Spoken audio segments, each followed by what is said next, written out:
là pour demander de la justice et de la réparation à l'État turc qui nie 106 ans déjà le génocide des Arméniens commis par la Turquie ottomane. C'est extrêmement important parce que tous les gens qui sont ici, il n'y a pas une famille qui n'a pas subi cette grande peine. Et surtout, c'est hyper important vu les dernières tragédies qui ont eu lieu il y a tout juste 6 mois à Artsakh, au Karabakh, où la Turquie a joué un rôle dévastateur.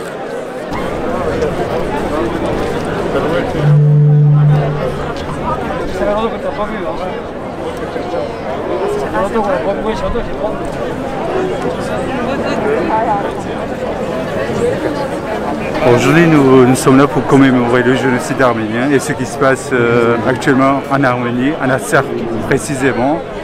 Il est intolérable que ça fait 116 ans, ça dure et il faut que la justice soit effectuée. Nous demandons donc, une fois pour toutes, il serait temps que les responsables du monde réagissent et notamment Joe Biden, je pense qu'il va faire une déclaration officielle aujourd'hui pour reconnaître le génocide arménien et que la Turquie, l'Azerbaïdjan et tous les pays complices, notamment le Pakistan, Israël également, et doivent comprendre que ça doit cesser une fois pour toutes.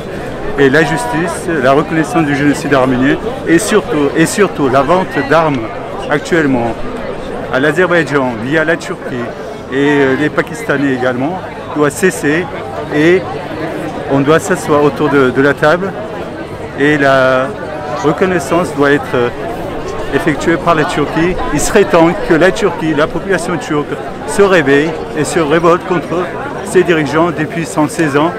C'est assez, on ne peut pas laisser ça continuellement aux générations à venir. Et il serait temps que les responsables du monde entier, notamment l'ONU, jouent son rôle.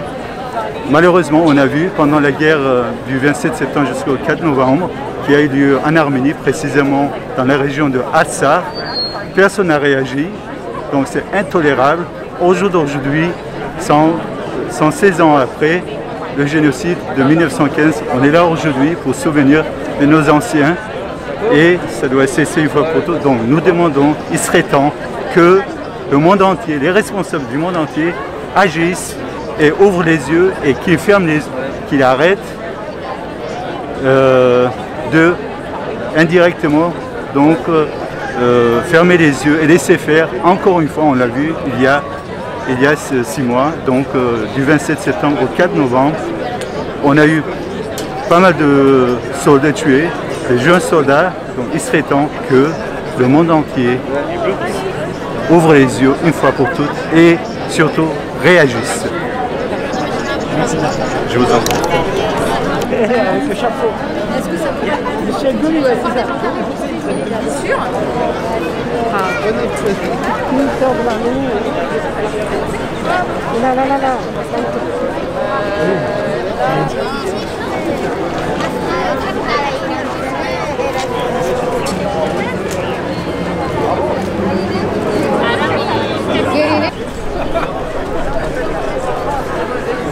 Azadi çıkın eski. Justice pour le peuple arménien! Justice pour le peuple arménien! Allez, assassin! Terroriste! Allez, assassin! Terroriste! Allez, assassin! Terroriste! Erdogan! Allez! Terroriste! Erdogan! Allez! Terroriste!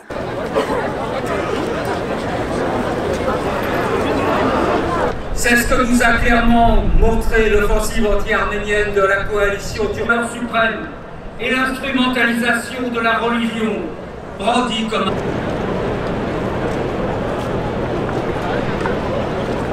Justice pour le peuple arménien!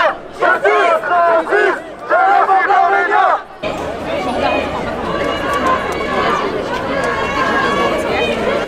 Justice pour le peuple arménien!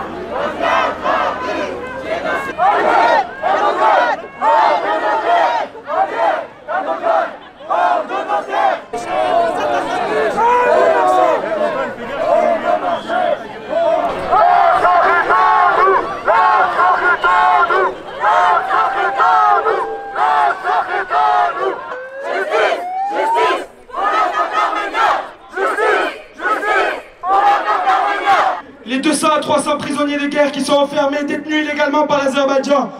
Il faut qu'on se fasse entendre. Il faut qu'ils soient libérés, ces prisonniers. Alors tous ensemble, libérez les prisonniers! Libérez les prisonniers! Libérez les prisonniers! Libérez les prisonniers!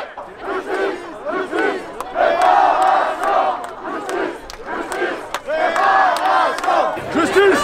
Justice! Réparation! Justice! Justice! Réparation! Justice! Justice! Réparation!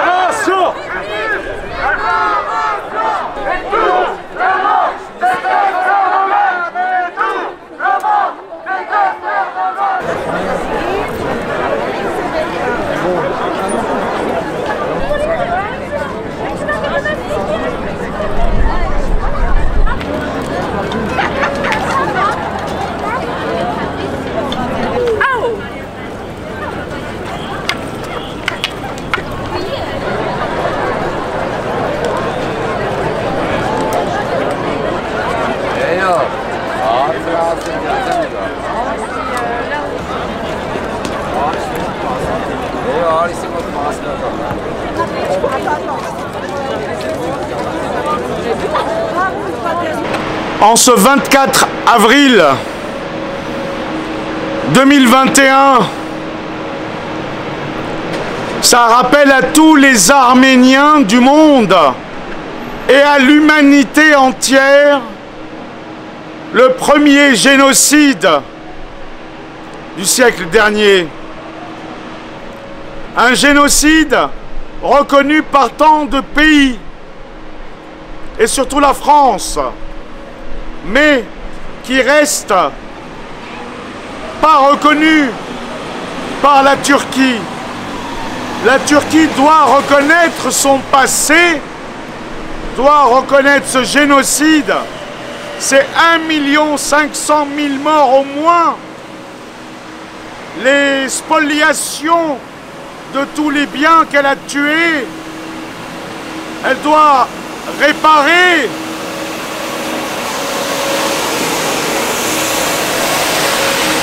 Et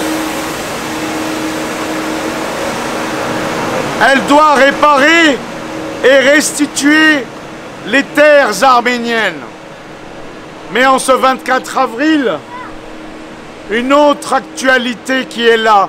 Tout a commencé avec le 24 avril 1915, la rafle des intellectuels, et le 24 avril 2021, des centaines de prisonniers de guerre sont toujours détenus illégalement par l'Azerbaïdjan alors qu'elle s'était engagée à les rendre à l'Arménie depuis le mois de novembre.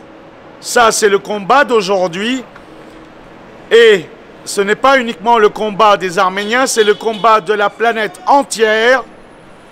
Imaginez des soldats européens, français, allemands à la fin d'un conflit où les deux belligérants ont terminé la guerre, mais un des deux belligérants ne restitue toujours pas ses prisonniers de guerre. Voilà ce que fait l'Azerbaïdjan d'aujourd'hui et la Turquie. Alors quant à cette manifestation à Paris, eh bien, elle était merveilleuse, mais ceux qui les témoignent, je vais vous les montrer parce qu'il y a eu quelque chose d'inacceptable. Je dis bien d'inacceptable. Cette manifestation, pour la première fois dans l'histoire de France et dans la communauté arménienne de France, je vais vous montrer un document qui risque de surprendre et de choquer.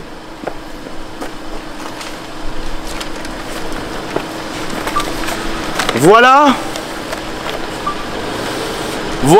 l'autorisation accordée par l'État français.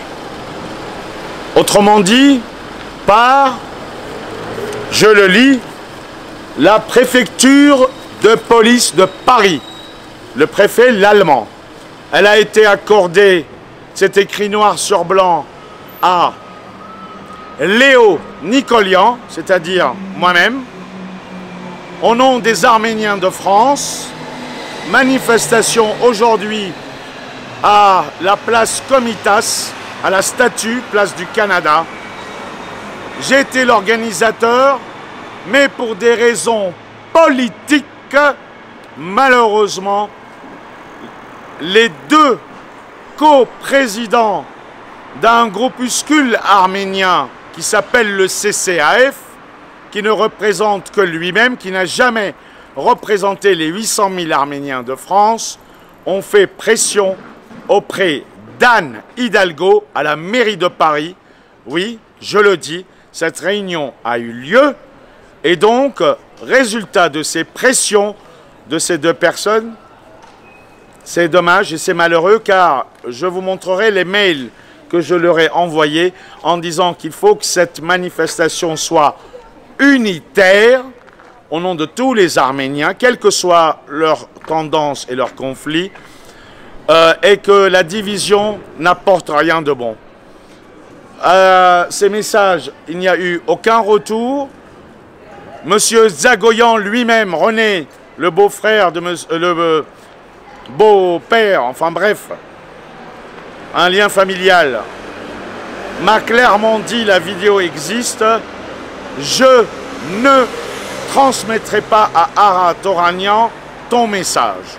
Donc, la main est tendue, mais elle a été refusée. Mais le pire, c'est qu'on m'a interdit, moi-même, d'aller à ma propre manifestation sur ordre politique. La sécurité municipale de Anne Hidalgo est à un moment donné intervenue à la demande de M. Toranian et de M. Papazian. La police a respecté un ordre illégal car l'organisateur d'une manifestation où il y a des milliers ou des centaines de personnes, l'organisateur lui-même n'a pas pu y aller. Cette manif a été récupérée par d'autres alors que j'en suis à l'origine et en voilà la preuve. Alors tout ça pour dire qu'aujourd'hui, en ce 24 avril, bonne nouvelle quand même, c'est le lancement officiel de l'ANAF, l'Assemblée nationale des Arméniens de France, les 800 000 au moins Arméniens de France, de Corse jusqu'au Dom-Tom, de la Martinique à la Guadeloupe et par, bien entendu, tout le territoire national, que ce soit à Strasbourg ou à Brest, à Lille ou à Nice, dans toutes les régions de France, chaque voix de chaque Arménien et Arménienne doit être entendue. Elle sera entendue au suffrage universel démocratique. C'est ce que je propose avec un collectif au nom des Arméniens de France et ce sera l'Assemblée nationale des Arméniens de France qui va prendre jour, dont le lancement est aujourd'hui le 24 avril, et j'en suis heureux et fier, 2021.